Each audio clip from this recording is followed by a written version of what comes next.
Hola, hola, hola, probando, probando, probando, probando. Uno, dos, tres. Estamos esperando para iniciar este espacio como todas las semanas.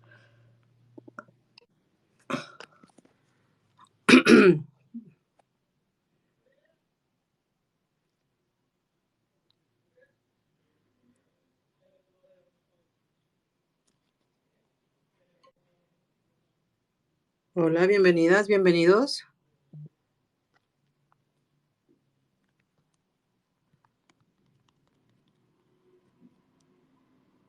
Probando, probando, probando, Nati. Ah, Nati, ya estás aquí. Bienvenida. Te voy a agregar como hablante. A ver. Estamos esperando a David, a Flora y a Alejandro desde Identidad Marrón. Ya me empezamos. Hola, ¿estás aquí, Nati? No te escuchas, querida. Hola. Vamos a esperar a que se integren más personas en la audiencia de este espacio que estamos a punto de comenzar. Nati, ¿estás ahí? No te escucho bien. ¿Ya estás integrada como hablante? No sé si puedas desmutearte, a ver si puedes, si no te... A ver, vamos a ver. Te estoy invitando a hablar en este momento para ver si aceptas la invitación y te agregas. Hola. Ahí ya te escuchas. Muy bien, muy bien. Estás. Bien, bien, bien. Estamos a punto de comenzar el espacio. Estamos esperando que se integren las invitadas y los invitados David, Flora y Alejandro. ¿Tienen noticias de ellas? Por acá ya está David conectado y el resto ya están en camino Muy también a bien. Estoy conectar. invitándote a hablar, David, para que aceptes la invitación. Bienvenidas, bienvenidos, bienvenidas todas. Estamos a punto de comenzar este espacio. Solamente estamos dando tiempo a que se integre más audiencia y a que lleguen las dos invitadas más que están programadas para la plática de hoy, para la plática que vamos a tener. Entonces, David, ya te mandé invitación también, te estoy invitando a hablar. Acepta, por favor. Ahí te va a decir, te están invitando a hablar para que seas hablante. Perfecto, ya estás también aquí. Hola, David. ¿Te escuchas? Eh, a ver, hagamos la prueba de que si te puedes escuchar, ¿estás aquí? Bueno, estamos teniendo unos pocos problemas técnicos. Si te puedes desmutear o si quieres, mira, te voy a volver a invitar, David. Vuelve a aceptar y ahora sí puedes quitar tu, tu mute. Estás siendo invitado. Bueno, estoy dándoles la bienvenida. Yo soy Caracol López Colunga, soy la editora de Engagement de AJ Plus Español. Y como todas las semanas, me toca invitarles a este espacio donde discutimos los temas que nos interesan en América Latina. Entonces, en esta semana nos toca platicar con varias personas súper interesantes de un tema que pues, desde que lo hemos sacado en nuestras redes y el tema que hemos puesto en la mesa, pues ha estado haciendo un poquito de... Ya te estoy invitando a hablar, David, una vez más. Ha estado causando un poquito, levantando un poquito de ampolla, porque es algo que, digamos, no se habla tanto en nuestro continente. Se habla mucho en el contexto de Estados Unidos, probablemente, pero aquí no tanto. Entonces, pues es muy interesante lo que vamos a platicar en esta semana porque estamos hablando acerca de por qué Argentina no es un país de personas blancas y por qué tenemos esta idea, como lo dijo el expresidente, de que su población bajó de un bote, ¿no? ¿Se acuerdan de eso? Entonces, ¿qué tiene que ver eso con si existe o no existe racismo en el país? Y pues vamos a platicar con Natalia Restrepo, la productora de la pieza que levantó, digamos, esta conversación, y con David, Flora y Alejandro del colectivo Identidad Marrón. Entonces, si a ustedes les interesa saber más acerca de la pieza de las que les estoy hablando, que como les digo, sí levantó su buena conversación, va a estar ahorita en nuestra cuenta de Twitter, síganos, es @jplusespanol. Ahí va a estar tuiteada la pieza, también nos pueden seguir. Y como una vez más me presento, Caracol López Colunga, editora de Engagement, y les doy las reglas de este espacio. Lo que tienen que saber de este espacio es que es un espacio seguro donde estamos tratando de intercambiar ideas de una forma respetuosa, de una forma cordial. No se vale los ataques, los insultos, no se vale los ataques a minorías o personas vulnerables, y tampoco, digamos, decir groserías, cualquier idea se puede decir aquí mientras no sea discurso de odio. Y pues vamos a platicar con las invitadas, los invitados, y después, pues si ustedes tienen una pregunta, levanten la mano, porque a final de cuentas este es un espacio para ustedes, y les vamos a ir dando la palabra por si tienen preguntas, por si tienen cuestionamientos, por si tienen comentarios. Entonces, Natalia Restrepo, cuéntanos si ya llegaron todos tus invitadas, tus invitades. Falta, no veo Identidad Marrón por acá, creo que falta Identidad Marrón y Flora. A ver, cuéntanos, Nati. Sí, ya está David, que ya acabo de ver que se hizo hablante. Hola, David, Así bienvenido. Que falta. Hola, hola, ¿cómo están? Muy bien, muy bien.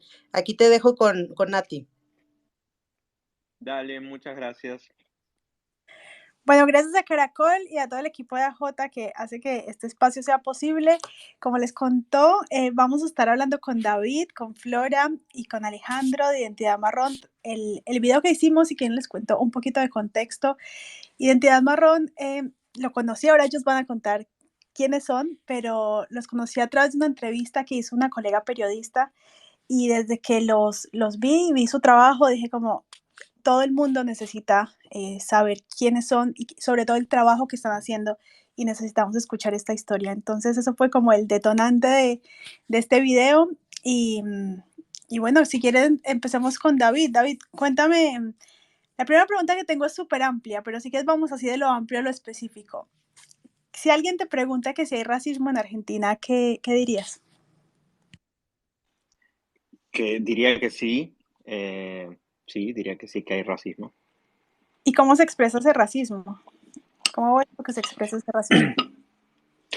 Y cuando creo que lo más exponente es la muerte de Lucas González hace un, un poco más de 3 meses, que bueno, él, era un chico que salía de jugar a la pelota, un chico racializado de piel marrón. Eh, Salía de jugar a la pelota con sus amigos, iban en un auto y por perfilamiento policial se les acercó policías, dispararon al auto y bueno, a él le pegaron 2 tiros en la cabeza. Y uno de sus amigos, Dante, dijo o sea, declaró que, bueno, lo dijo por ser más morochito, ya sospechan de vos. Eh, y después el otro caso, que estamos esperando el juicio, de Fernando Báez Sosa, que lo mataron un equipo de rugbyers, lo mataron a patadas mientras le decían negro de M, no, no, no nos vas a pegar más. Me parece que esos dos casos exponen desde dos sectores, o sea, desde un sector privilegiado, blanco, deportistas, como ven a una persona marrón como negro de M, y el otro sector que es el racismo institucional, que digamos que a través de su fuerza mata a chicos y chicas marrones.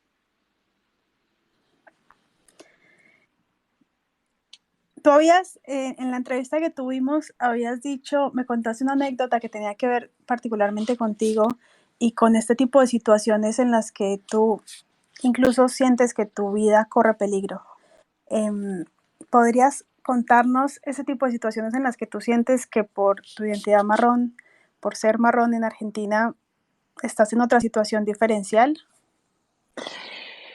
Sí, hace un par de años estaba en una esquina esperando un colectivo,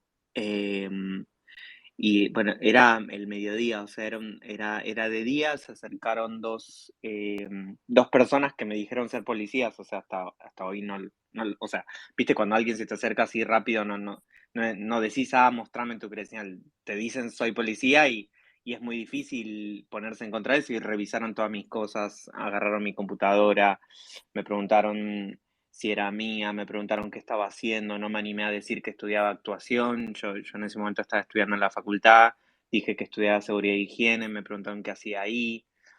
Y bueno, fue muy violento. Y así, digamos, por ejemplo, en las noches,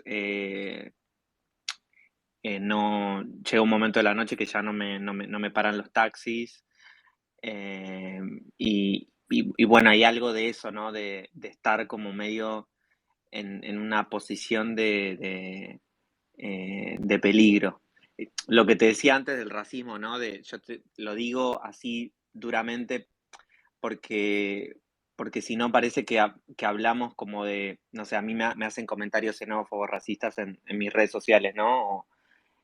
Por ejemplo, me mandaron unos mensajes diciéndome, el problema no es que seas, eh, que, que seas marrón, sino que sos de otro país. Y entonces es como, eso es como lo mínimo, ¿no? Decís, bueno, eso sigo con mi vida, pero cuando vos ves que quizás un amigo marrón o me imagino los padres con hijos marrones, eso te da mucho miedo, impotencia y bueno, y ese es, siento como que el racismo en su extremo acá. Tú hablabas en la entrevista del momento en el que te identificas como una persona marrón y qué impacto tuvo eso en tu vida. ¿Podrías contarnos qué significó para ti decir yo soy una persona marrón y además cómo llegas a esa conclusión que para nosotros, pues para todos diríamos que es obvia, como decías tú en el video? Em, sí, para mí, por ahí soy reiterativo, perdón, pero para mí ser marrón fue darme cuenta y medio de pensar estoy vivo de pedo, ¿no? Como en ese momento que me paró la policía, podría haberme pasado lo que le pasó a Facundo Astudillo Castro, que lo paró la policía y lo mataron, digamos. Entonces, cuando vi que tengo el mismo rostro de todos los marrones que sufrieron, me, fue como volver a nacer y fue decir, ah, claro, soy marrón. O sea, toda mi vida me dijeron negro, morocho, trigueño, mestizo, y no, y no era. Y entonces me vi al espejo y dije, claro, soy marrón. Y de no verme representado en la televisión, ni jamás sentirme bello, ni que puedo ser sujeto de deseo de otra persona, no sé, porque no estamos en la televisión, de crecer sin verme en los diarios o solo ver personas con mis rasgos em, solo en las notas policiales y de crímenes y que somos chorros y violentos, fue darme cuenta de que ser marrón es hermoso y que tengo un montón de cosas para contar y hacer, y hay un montón de rituales marrones de clase media baja argentinos, por ejemplo, el hacer humita, el hacer pastel de choclo, que lo sé, que lo aprendí con mi mamá, con mi papá, mis hermanas, y siento que todo eso ahora tiene un gran poder creativo. Muchas gracias por contarnos esa primera parte. David, se acaban de integrar como oyentes, pero ya les estoy dando la palabra a Flora y a David Mamani, que viene desde la cuenta de Identidad Marrón. David, ya te mandé una solicitud para que puedas estar de hablante aquí.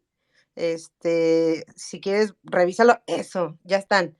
Acuérdense de revisar que su micrófono también esté desmuteado si quieren platicar. Ya estamos ahora sí ya con todas las tres personas invitadas que forman parte del colectivo Identidad Marrón. Nati, si quieres darle más preguntas en ese momento y después, como este es un espacio para toda la audiencia, si la audiencia tiene alguna pregunta de lo que se ha estado comentando, vayan levantando la mano, si no, ahorita abrimos el micrófono para ustedes también, a ver si tienen comentarios, sobre todo lo que empezamos a discutir acerca de si hay racismo en Argentina o no. Justo ahorita en el Twitter nos están diciendo que no, que se trata de buenas personas y malas personas, y les invitamos a que justo discutamos eso, pero bueno, primero platiquemos con las personas invitadas. Si quieres, vamos con Flora, que ahí la vi. Flora es una artista súper talentosa y súper poderosa. Y Flora, ¿qué te parece si ahora tú nos cuentas qué es Identidad Marrón? ¿Qué es lo que nos convoca acá hoy? Hola Nati, hola compañeros, ¿cómo están? Primero, gracias por la invitación a participar de este encuentro, de esta charla compartida con ustedes.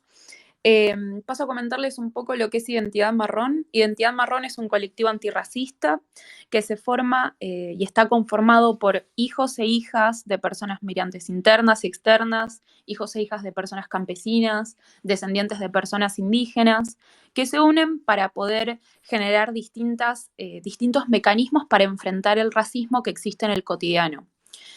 Nosotros entendemos que en el país, en Argentina, sucede que hay una como esta tergiversación de los hechos y en las que se entiende que no existe el racismo en Argentina, sino que lo que existe es el clasismo.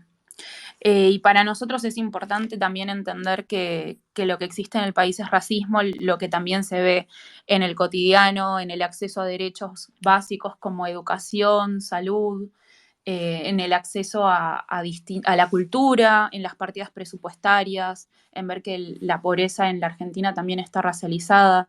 Entonces, de repente, cuando las personas solamente hablan de clasismo, entendemos que falta una parte de la historia y es la parte también de los pueblos originarios, de los pueblos indígenas, que el Estado mismo se ha encargado de intentar eliminar constantemente a lo largo de la historia y que eso se puede ver también a través del arte o de la cultura, que son también ramas en las cuales trabajamos en el colectivo. Alejandro, que creo que ya se sumó por ahí, que quería, para completar lo que Flora nos acaba de contar, yo soy colombiana y vivo en Argentina hace 10 años, pero desde que estaba en Colombia y aun cuando llegué a Buenos Aires, durante mucho tiempo escuché esto de la Argentina blanca o la Argentina europea. ¿Tú cómo dices que primero que es esta idea de la Argentina europea, si nos puedes contar un poco, y en qué se supone que se sustenta este mito? Y este mito surge o está fundado como en los orígenes del país, en el que había como una orientación a que fuese una nación blanca que incentivara la llegada de inmigrantes europeos para poblar el país. Y a su vez también se ve en los orígenes del país, al momento de la fundación, en campañas militares como la campaña del desierto para poder extender el territorio hacia la parte sur, tratando de eliminar, porque también eso me parece que es un mito, como el mito del exterminio de los pueblos originarios en el territorio argentino, y la realidad es que no, que siguen estando hoy las comunidades que han resistido y siguen resistiendo hoy en día y persisten hasta el día de hoy.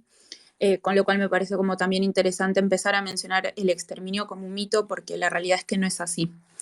Entonces vemos como este deseo ya fundacional de ser una nación blanca que eliminó a la población originaria y también nega, por ejemplo, los orígenes afro. Y a su vez también lo podemos ver no solamente en los orígenes, sino hasta el día de hoy, donde por ejemplo vemos en la tele, en los medios, en las películas, en los espacios de poder, en los espacios políticos, en los espacios de decisión, únicamente a personas blancas, de clase media, media alta.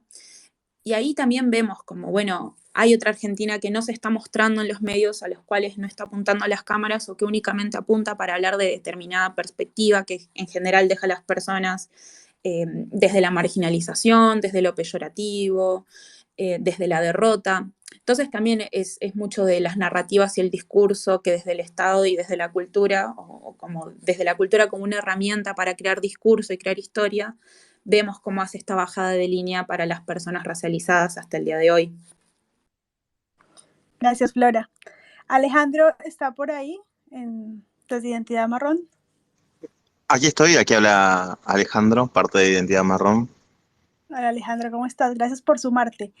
Queríamos que nos cuentes cuáles son las acciones que hacen desde Identidad Marrón para reconstruir esta historia borrada de la que estuvo hablando Flora. ¿Cómo estás? Mira, en primer lugar, mi nombre es Alejandro Mamani, soy parte de Identidad Marrón, soy abogado, soy uno de los miembros de la comunidad. Somos más de 50 personas por ahora repartidas en el país, y quizás en uno de esos y en la cuestión numérica y en la cuestión de acción radica justamente en esta búsqueda de cómo reconstruir este rompecabezas que no solamente sucede en Argentina, sino en toda Latinoamérica respecto a los nexos con la historia indígena, la historia de los orígenes de los estados-nación modernos latinoamericanos, en donde las comunidades indígenas han sido borradas no solamente en el gran genocidio histórico, sino también de forma estratégica por parte de las legislaciones, como en Guatemala, donde muchas veces existía el impuesto a la vagancia, donde población indígena se enunciaba como ladina, para no decir que es indígena, y en ese no decir que es indígena no pagaba un impuesto. Existen diferentes herramientas o estructuras que han ido borrando este nexo con lo indígena, y que desde los estados se le exige a las personas indígenas, a diferencia de otras identidades, que pertenezcan a una comunidad y que a su vez esa comunidad está reconocida por los estados. Quizás en ese lugar nos podemos ver la complejidad que implica hablar de el racismo hacia las personas de ascendencia indígena, donde muchas veces por estos procesos de mestizaje enunciativo ha desaparecido esa conexión y esa posibilidad de existencia, donde lo indígena es lo lejano. Entonces, en ese lugar, Identidad Marrón intenta ser una posibilidad en la que el único documento requisito para poder hablar de su identidad y de su ancestría sea el espejo, donde los rasgos indígenas, las caras, el color de piel, los cabellos, los apellidos en muchos casos, sean ese reflejo que permitan volver a entenderse y volver a entender que el tratamiento diferenciado de estas corporalidades implica racismo y no una casualidad, porque eso nos permite, en clave de derechos, poder denunciar y poder reclamar, en clave de derechos civiles, acciones de igualdad.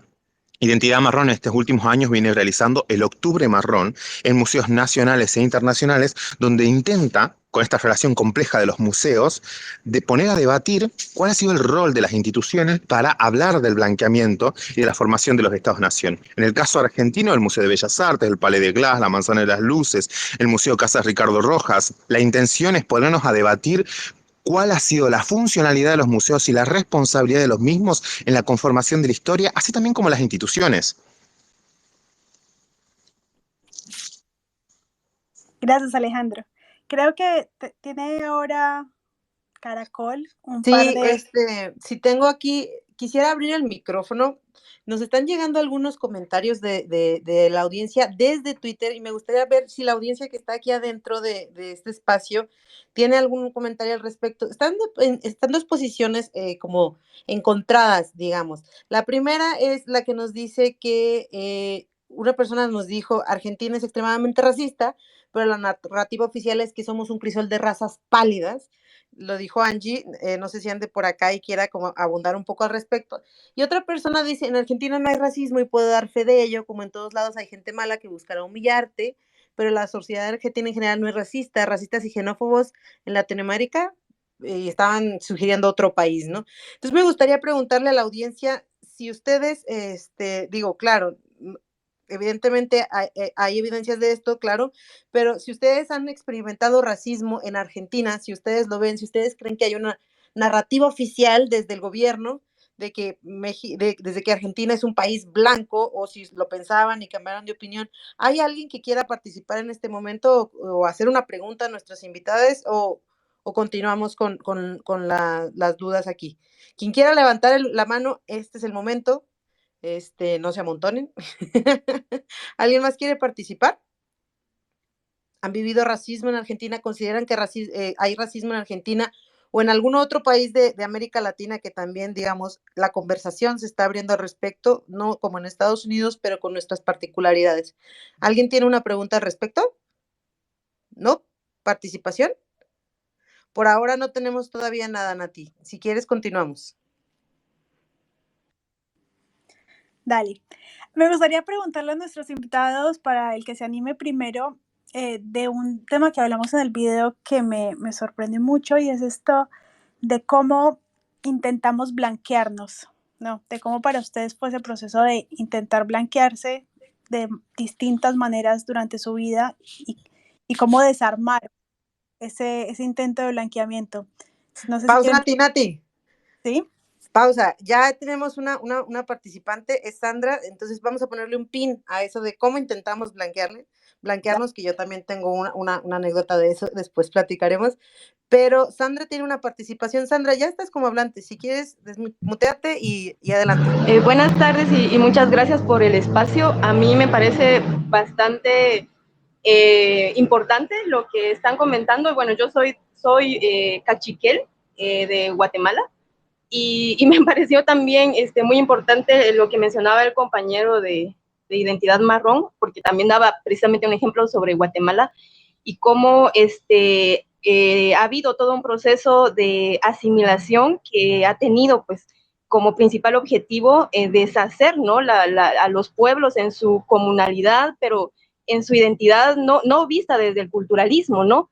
Sino de cómo el hecho y que creo que eso nos identificamos, pues a los pueblos se nos ha sometido una forma de identidad forzada para poder expropiarnos y extraer todo lo que nos pertenece. Entonces, desde acá sí, pues he escuchado, ¿no? He tenido la impresión también, o nos han impuesto la idea de una Argentina en la que ya no, o digamos, los pueblos originarios son una minoría de la que regularmente no se habla. Y regionalmente, pues tampoco no solo pasa en Argentina, ¿no? Guatemala tiene una composición quizás distinta en el hecho de que pues somos, la mayoría de la población de Guatemala es originaria, es de pueblos originarios, y es como en Centroamérica, ¿no? O lo que le han llamado Centroamérica, es uno de los países que se identifica como indígena, pero hay una sensación de que los otros no como lo que pasa en Costa Rica, que también, digamos, por acá nos enseñan que en estos países los pueblos fueron precisamente exterminados. Entonces, el hablar y también colocar esto para mí me parece muy importante porque el racismo que estamos viviendo ha configurado la forma en que también ahora son, digamos, la estructura de las naciones, ¿no? Un proceso homogenizador de genocidio continuado en el que además pues se construyen esas identidades que tienen esa intención. No sé si me escuchan. Te sigues escuchando, aquí estamos todos atentas. Gracias. Y entonces decía también como el ser latinoamericano, ¿no? Que ha sido una categoría o un término político que tiene la intencionalidad de homogenizar para borrar precisamente toda esta historia que nos ha ocurrido, porque parte, ¿no? De un momento específico de la historia que para los pueblos es una forma nuevamente de invisibilizarnos y también, o sea, de reconocimiento, claro, de una nueva dinámica, pero que prácticamente borra o intenta, ¿no? Borrar la memoria de todo lo que ha venido ocurriendo. Entonces, bueno, definitivamente el racismo que estamos viviendo no solo es la discriminación, ¿no? No solo es todos estos conceptos que tenemos de lo bello, de lo avanzado, de lo civilizado, sino incluso también lo que está pasando en nuestros países, ¿no? La idea de nacionalismo, que es lo que, por ejemplo, pasa en Guatemala. Es decir, quienes hablamos y decimos que no somos necesariamente guatemaltecos, sino que reivindicamos nuestro origen, pues ahí hay mucha violencia, ¿no?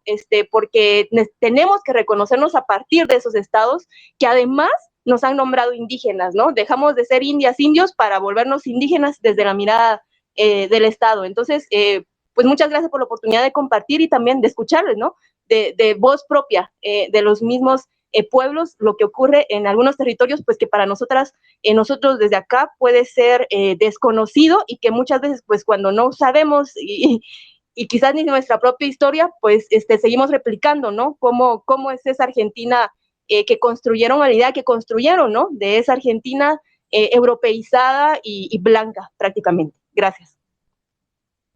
Muchísimas gracias, Sandra. Sí, eso es una de las cosas que últimamente es un tema que se discute más, cómo los estados-nación, sobre todo en América Latina, están asimilando los naciones y pueblos originarios y pues es otra dimensión, digamos, del racismo estructural que existe y qué bueno que nos la hiciste ver en este momento. Sí, agradecemos muchísimo tu participación. Nati, si quieres podemos continuar con la pregunta al resto de las invitadas y si no, si hay alguien más que quiera participar acerca del tema, Argentina no es blanca, Argentina puede ser racista, que consideran o no, levanten la mano y les vamos a dar el micrófono, si no continuamos con la pregunta. Vale, dale, Nati. Dale. Bueno, creo que nos da también el pie Sandra, que acaba de hablar con el tema de homogeneizar, ¿no? De borrar, con esto de blanquearnos y mezclarnos, ¿no? Con perder nuestra identidad para ser otros. Y en eso, en ese sentido, David y Flora me habían contado un par de anécdotas personales que son tremendas y que tal vez no entraron todas en el video porque los videos siempre son solo un fragmento de la cantidad de cosas que charlamos y todo lo que tienen ellos para contarnos. Entonces creo que este es el momento para que si se animan a compartirnos esas experiencias de ese blanqueamiento, ¿no? ¿Cómo se dio ustedes esa intención de blanquearse y también cómo la desarmaron? Ya no sé qué te habré contado, pero estoy pensando ahora por ejemplo, como actor, yo nací en Salta, ¿no? Y cuando me mudé a Tierra del Fuego, que está bien al sur de Argentina, tenía mi acento salteño y en la escuela, o sea, de niño, se me burlaba muchísimo de palabras que utilizaba. Y entonces tuve como que olvidarlas, ¿no? Como, por ejemplo, nosotros en Salta, los cordones de las zapatillas, yo le decía trenzas. Y, por ejemplo, empujar en Salta se dice pechar. Y cuando yo lo decía se me reían.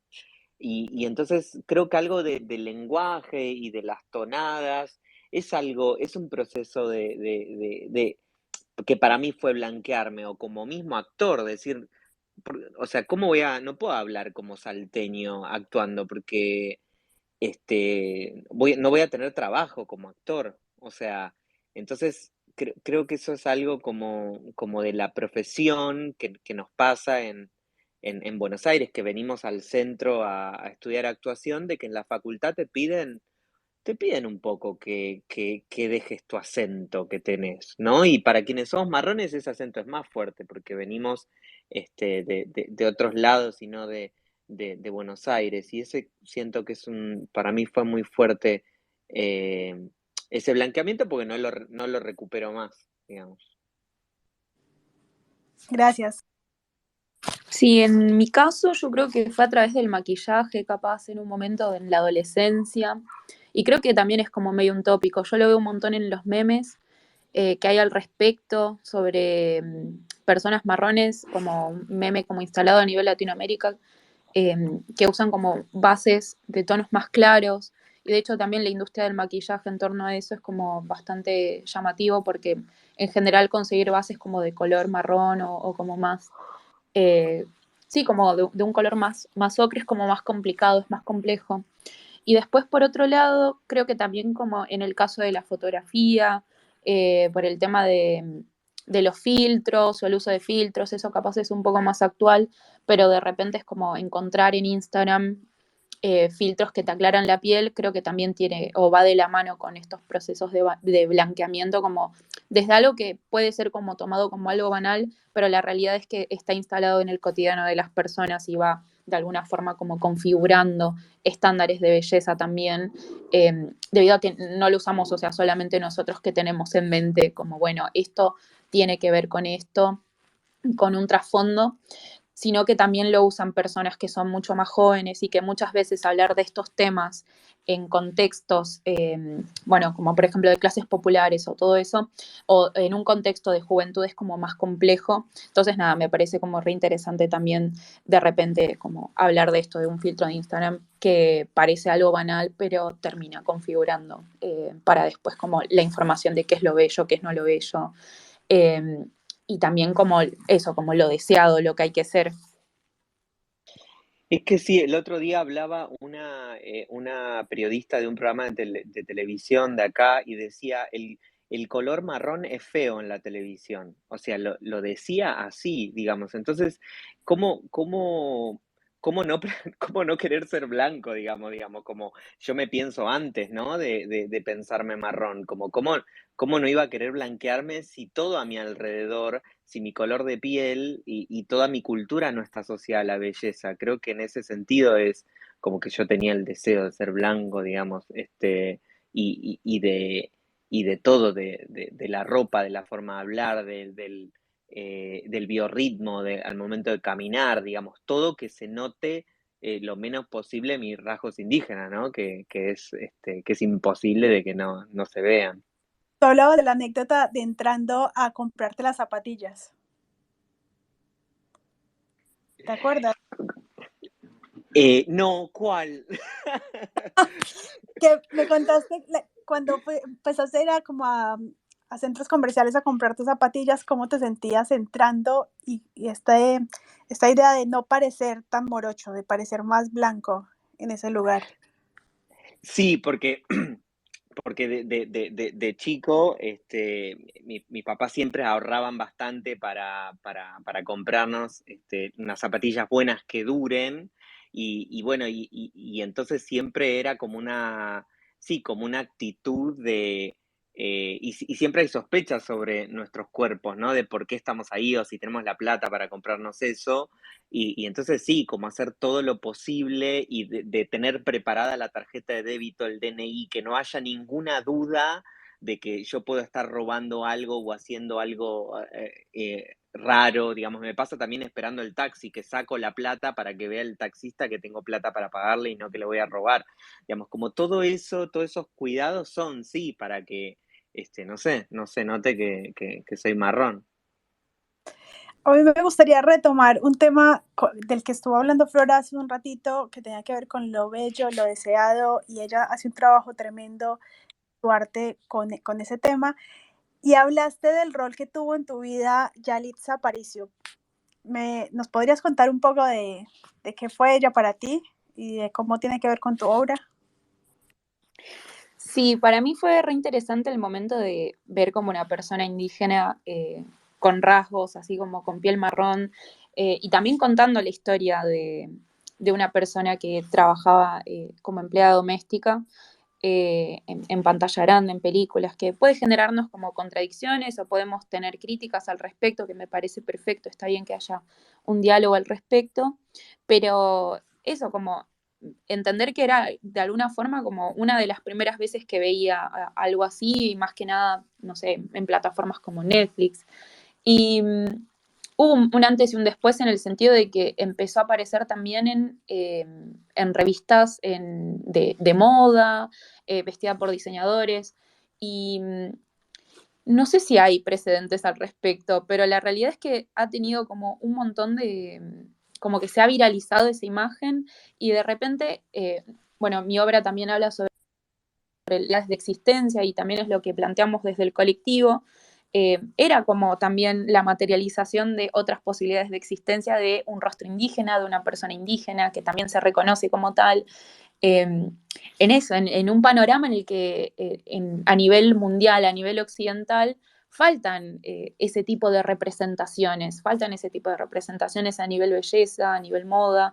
Hoy se está instalando un poco más la presencia de personas racializadas y de personas indígenas, sin embargo, también siento que falta. Entonces, para mí fue como una especie de antes y después, ver a alguien con tu propio rostro, con una historia similar, con una ascendencia similar, y claramente como también desde la parte de Latinoamérica para el mundo, digamos. Entonces, para mí fue como una especie de hito, digamos, a nivel de eso, de empezar a pensar otro tipo de representaciones y también de empezar a vernos representados en lugares más masivos, que eso no venía pasando. Gracias, Flora. Es verdad, Flora, tienes razón que desde la aparición, digamos, en el mainstream de Yalitza Aparicio, sí se ha cambiado muchísimo la percepción que hay acerca de qué es lo bello y lo que no es lo bello, digo, en un nivel superficial, pero sí lo hemos estado notando. Pero bueno, hablando de percepciones y también de educación, de cómo nos han educado para percibir las cosas, Angie, estabas platicando con nosotros en Twitter acerca de que tú tienes la experiencia de que en la escuela específicamente te dijeron, Argentina es un crisol de razas y por tanto no hay racismo. Cuéntanos cómo estuvo eso, o sea, si te educa desde chiquita en la escuela en Argentina o es una percepción o cómo está eso, cuéntanos. Hola, ¿cómo va? Los saludo desde México. Yo soy argentina, pero vivo en México. Bienvenida. Mira, yo soy una señora grande, o sea, tengo mucha edad. Y la verdad la idea del crisol de razas, de que éramos todos iguales. El crisol de razas siempre se refería a las identidades europeas. Te voy a contar más. Creo que en 1977, 76, yo al primario, segundo, tercer grado, se festejó la campaña del desierto, que fue el exterminio de indígenas en el sur de Argentina. Pero creo que es tan fuerte el tema de los cuerpos en Argentina y cómo debe ser el cuerpo en muchos sentidos, en el color, en el cómo se ve, en el peso, en la altura, en tantas cosas, que a veces se pierde la conciencia de cuánto racismo hay en esa construcción del cuerpo de Argentina. A mí me llevó muchos años darme cuenta que vivía en una sociedad racista y probablemente lo que más me educó sea haber vivido en México. La experiencia de México me cambió, atravesar y conocer América Latina me cambió. Mi primera gran experiencia con grupos autóctonos, digamos, fue en Guatemala. Justo estaban nombrando Guatemala, donde era una sociedad extremadamente racista y se decían barbaridades que yo nunca había escuchado. Porque en Argentina todo es más solapado también. Creo que el tema de lo solapado es algo que se tiene que empezar a salir a la luz. Nadie es directamente racista, pero en lo solapado todo el mundo lo es. Entonces, todo es todo un proceso para mí, en lo personal, que tuvo que ver con conocer otras identidades, otros países, otras nacionalidades, y en la experiencia de México, que me parece que es diferente y que creo que la lucha acá está un poco más avanzada en términos de lo que es la identidad, sobre todo en grupos como Poder Prieto y en un montón de cosas que se están cuestionando fuertemente sobre la cultura. La verdad que uno tiene que crecer, tiene que ir abriendo los ojos. Uno se percibe no racista. Yo me percibía no racista, pero me di cuenta que eso es insuficiente y que uno tiene que ser antirracista. Y que siempre que hay una expresión racista, tiene que frenarla en el momento. Y bueno, nada, hace poco justo estuve en Brasil y tuve que frenar 2 o 3 veces expresiones muy racistas hacia los afro-brasileños y hacia la comunidad judía también. Eso fue muy brutal porque en general no estoy acostumbrada, pero bueno, en un ámbito laboral y en un par de veces hay que hacerlo. Y hay que hacerlo todo el tiempo. Eso es en donde nos deberíamos parar. Yo no le quiero decir a nadie cómo tiene que ser ni hacer, al contrario, creo que estoy más abierta a que me enseñen. Pero bueno, es donde yo me estoy parando en este momento, eso era lo que quería decir. Y que felicito a los del colectivo Identidad Marrón y a toda la gente que está luchando por un mundo no racista, que es lo que queremos todos. La verdad, para mí es muy importante la diversidad. Uno en la diversidad mejora, uno en la diversidad es mejor persona. Y todo lo que sea integrar distintos colectivos, creo que nos engrandece, nos hace mejores seres humanos. Solamente esto quería decir. Muchísimas gracias, Angie. Gracias por el punto de vista de cómo lo has vivido en distintos países latinoamericanos, que eso es algo que también ya estábamos hablando también con Sandra, acerca de cómo esto atraviesa toda América Latina, pero pues el colectivo está hablando desde Argentina y pues digamos los múltiples pueblos que le conforman, ¿no?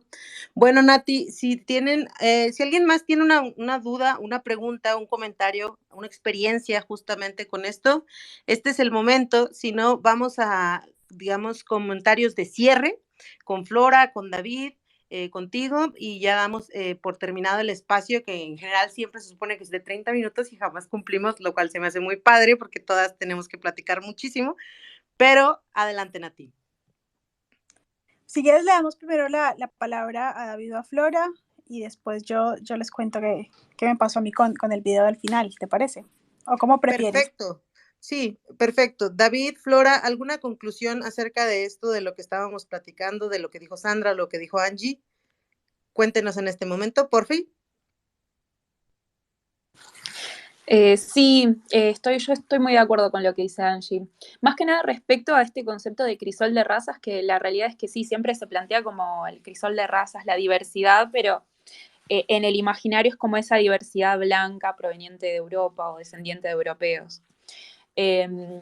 Y no sé si el racismo está solapado o más oculto, porque de hecho hay frases racistas que son bastante explícitas, pero sí creo que también como es algo estructural y muchas veces no está mostrado ni en televisión, o no es un tema que hasta hace poco no estaba como tan en discusión o tan en la boca de la gente.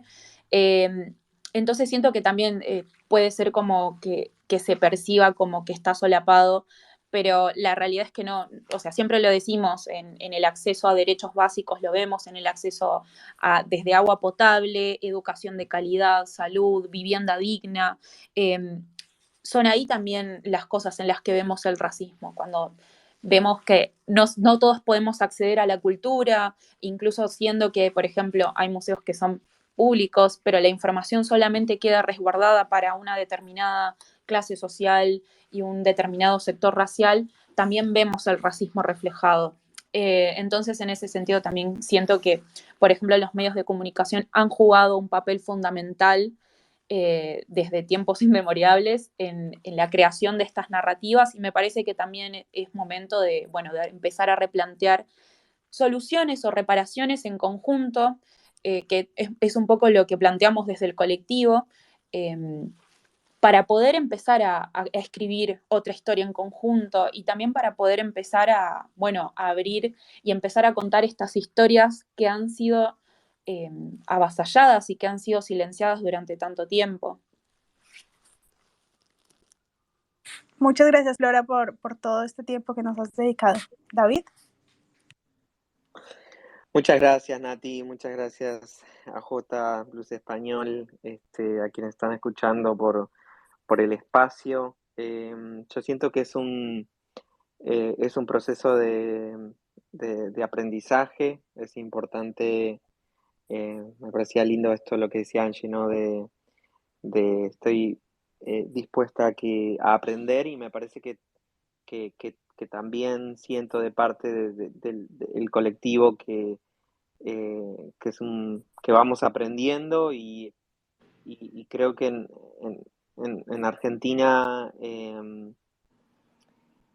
es muy complejo este mes de conversar con muchos periodistas, con muchos medios, como que me doy cuenta lo difícil que es también para quienes son comunicadores hablar sobre el tema y elegir las palabras, y así que bueno, muy agradecido a Jota, porque siento que hicieron un trabajo precioso, y pudieron ahí capturar lo que tenemos para compartir. Así que gracias.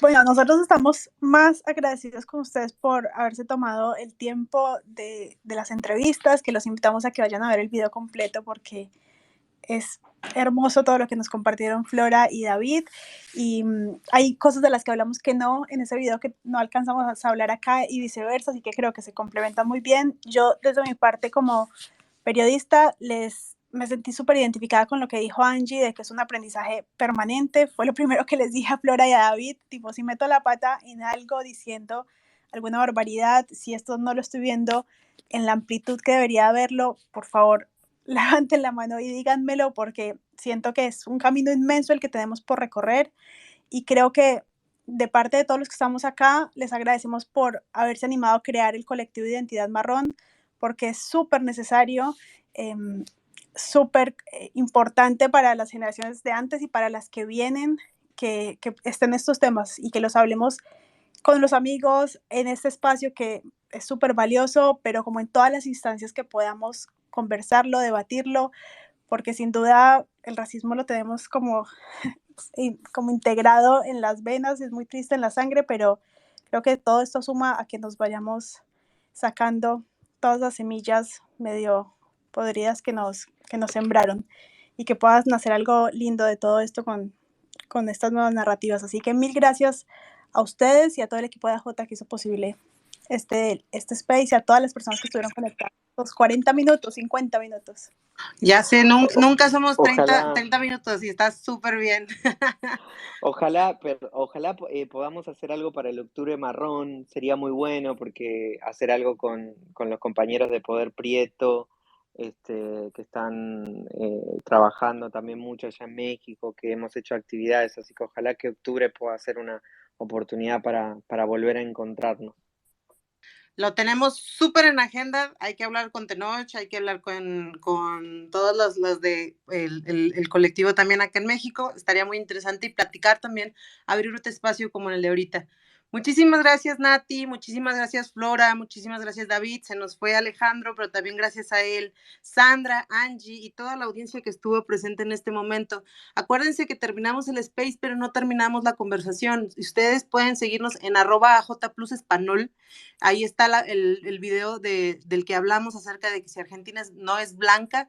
Ahí también les recibimos todos sus comentarios, todos sus replies, todo lo que nos digan. Si tienen sugerencias de qué podemos hablar en estos espacios, de qué les interesa a ustedes, por favor, háganlos. Siempre los estamos leyendo, porque pues este espacio es de ustedes. Por ahora, nos despedimos, les damos muchísimas las gracias y nos vemos la siguiente semana. ¡Hasta luego!